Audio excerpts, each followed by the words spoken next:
Say yes to new beginnings. Yes. Say yes to new beginnings. Yes. Say yes to... Okay. Now, at the time you went into public relations, we didn't have too many women there. Yes. Why did you opt for a male-dominated profession back then? As simple as it sounds, when it comes to career, I don't think of gender. You know, but then I'm a people person. My first inclination was to do law, and I actually had admission to do law. But life happened at some stage in my life, and I found myself not going to do law. I didn't even go back to school, and but when I was ready, I knew I was going to do something that was related to people. I finished school. I started working in NTA as a producer. You know, I was in the programs department working under late Jimmy Ate. And then an opening came for me to work in the bank. And I found myself as a pioneer staff of the Nigerian Export-Import Bank. And my task was to set up a public relations department. I went into that department green. I didn't know jack, didn't know anything about public relations. But my stint at the NTA, of course, meant that at least I could relate to journalists. So the communication, the publicity aspect was taken care of.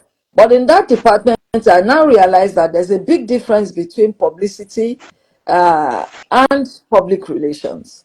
So I now started grooming myself in that area. And as time went on, I got caught in the web of public relations. Yes, at that particular time, there was a lot of males. Yeah. The only two people in public relations there was myself and, doing well in public relations was myself, Yinka Idowu, Yinka, the late Yinka, Deputy Governor of Ekiti State, the late Deputy Governor of Ekiti State, and then Lola Odedino, you know. So, yeah, there are quite a handful of us. I may not know the others, so let me not arrogate myself to say that we're only 5, but those are the people I knew. Okay, so what would you say has kept you going in that terrain? A lot. But I think the first one is my boldness. Not you don't put me down easily. Like I said, I don't see career. I didn't think public relations was gender discriminatory. All right. So I felt that if you could do it, this is an area I loved, and so why not? I would do it. But in between, I also discovered that to be successful in public relations, you must keep updating yourself. And so I found myself career-wise building my career. The first thing I did was to go to Frank Jeffkins School of Public Relations in the UK. And as soon as I did that, I went to the Lagos Business School. I did a short course in corporate affairs functions. And so yeah, from there, I started updating myself, going for courses and all the rest, because you cannot do public relations without content. You must have content. You must have knowledge. You must know what is going on around you. You must know what is trendy.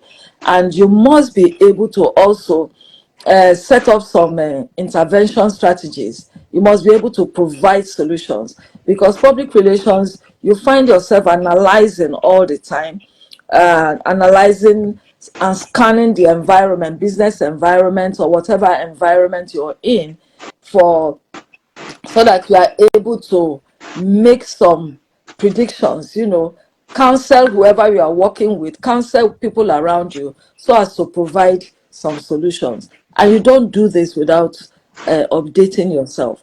And so, for as long as you remain relevant in any career, not just public relations, but I found myself making sure that I am relevant all the time. I think that is what has kept me going. Okay. Now, back then when you started out, was there anything like sexual harassment? I mean, being that that terrain was dominated by the men then. Did you experience anything like that? Sexual harassment is as old as you and I.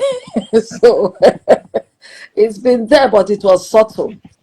Oh, I had a lot of sexual harassment. There's no doubt about that. So I how did you remember. compare? Were you able to overcome that?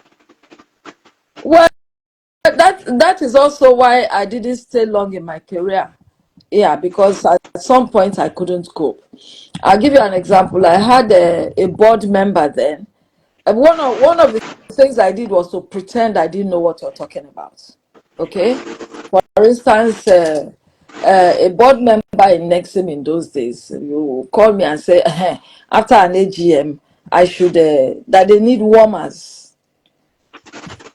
I pretend I didn't know what woman. Initially, I really didn't know, and that was why they preferred having males as corporate affairs managers because they understood their language.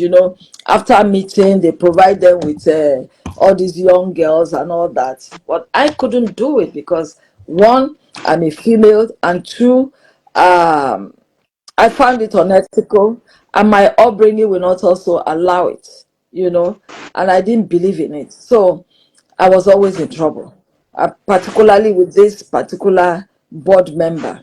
And but what saved me was that I had the chairman of board who was very, very ethical and a disciplinarian, and I opened up to him and he protected me, and that was in the person of Mr. Victor Odozi. He never allowed that nonsense. So when the man started, I always went to report him, and so he shielded me. And in my bank then, I was the darling of everybody. They shielded me, they protected me.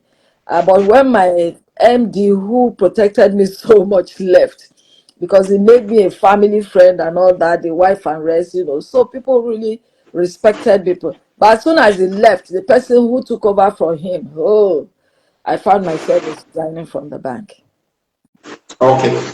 Now, if a young girl should come to you and say, oh, she's also currently going through some of those things that you went through back then, what would be your advice to the person?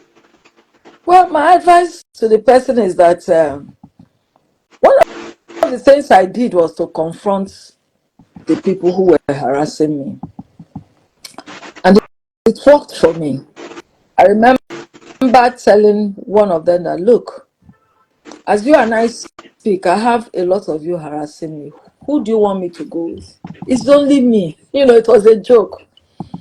But then I now told him, and I said, look, I am not in that business, and there is nothing you will do that will make me do it.